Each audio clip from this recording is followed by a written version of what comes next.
ایک نہایت شاطر اور ماہر چور نے چوری کی خاطر مہنگا لباس زیب تن کیا، ایک معزز اور محترم دکھائی دینے والے شیخ جیسا حلیہ بنایا اور صرافہ بازار میں سنار کی ایک دکان میں چلا گیا۔ سنار نے جب اپنی دکان میں وضع قطع سے نہایت ہی رئیس اور محترم دکھائی دینے والے شیخ کو دیکھا جس کا نورانی چہرہ چمک رہا تھا، تو سنار کو ایسے لگا جیسے اس کی دکان کے بھاگ جاگ اٹھے ہوں۔ اسے پہلی بار اپنی چھوٹی سی دکان کی عزت و وقار میں اضافے کا احساس ہوا۔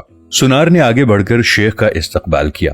شیخ کے بہروپ میں چور نے کہا، آپ سے آج خریداری تو ضرور ہوگی، مگر اس سے پہلے بتائیں کہ کیا آپ کے لیے ممکن ہے کہ آپ اپنی سخاوت سے ہمارے ساتھ مسجد بنانے میں حصہ ڈالیں؟ اس نیک کام میں آپ کا حصہ خواہ 1 روپیہ ہی کیوں نہ ہو۔ سنار نے چند روپے شیخ کے حوالے کیے ہی تھے کہ اسی اثنا میں ایک لڑکی جو در حقیقت چور کی ساتھی تھی دکان میں داخل ہوئی اور سیدھی شیخ کے پاس جا کر اس کے ہاتھوں کو بوسہ دیا اور التجائیہ لہجے میں اپنے اور اپنے اہل و عیال کے لیے خیر و برکت کی دعا کے لیے کہا۔ سنار نے جب یہ منظر دیکھا تو اس سے رہا نہ گیا اور معذرت خواہانہ لہجے میں کہنے لگا، اے محترم شیخ، لا علمی کی معافی چاہتا ہوں، مگر میں نے آپ کو پہچانا نہیں ہے۔ لڑکی نے یہ سن کر تعجب کا اظہار کیا اور سنار سے مخاطب ہو کر کہنے لگی، تم کیسے بد نصیب انسان ہو، برکت، علم، فضل اور رزق کا سبب خود چل کر تمہارے پاس آ گیا ہے اور تم اسے پہچاننے سے قاصر ہو۔ لڑکی نے شیخ کی طرف اشارہ کرتے ہوئے کہا کہ یہ فلاں علاقے کے مشہور و معروف شیخ ہیں جنہیں خدا نے کثرت علم، دولت کی فراوانی اور ہر قسم کی دنیاوی نعمتوں سے مالا مال کر رکھا ہے۔ انہیں انسانوں کے بھلے کے سوا کسی چیز کی حاجت نہیں، لوگ ان کی ایک جھلک دیکھنے کے لیے بےتاب رہتے ہیں۔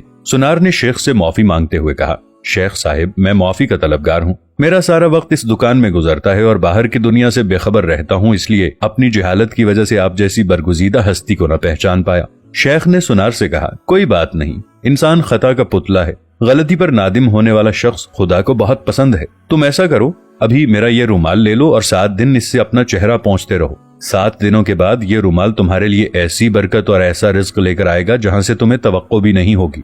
جوہری نے پورے ادب و احترام کے ساتھ رومال لیا، اسے بوسہ دیا، آنکھوں کو لگایا اور اپنا چہرہ پونچھا۔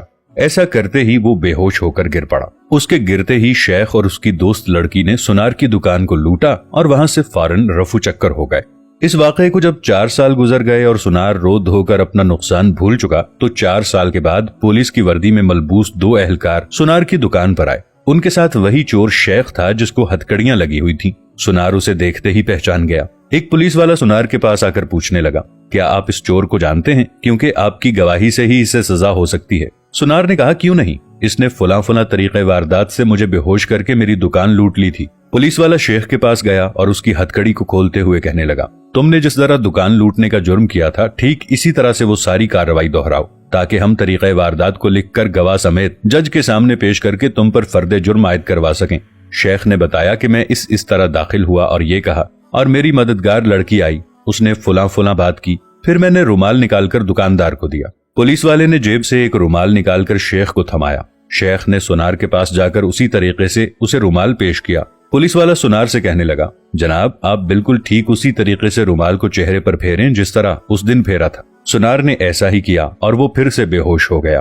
شیخ نے اپنے دوستوں کی مدد سے دوبارہ دکان لوٹ لی جنہوں نے پولیس والوں کا بھیس بدل رکھا تھا۔ تو دوستو، آج ہمارے ملک کا حال بھی بالکل یہی ہے۔ بھیس بدل کر وہی چور نئے روپ میں آ کر ملک کو لوٹتے ہیں اور عوام کو بے ہوش کر کے قومی خزانہ لپیٹ کر غائب۔ اگر اس ملک اور عوام کا سوچا جاتا تو آج ملک کی یہ حالت نہ ہوتی۔ دعا ہے کہ اللہ پاک ہمارے وطن عزیز کے حال پر رحم کرے، آمین۔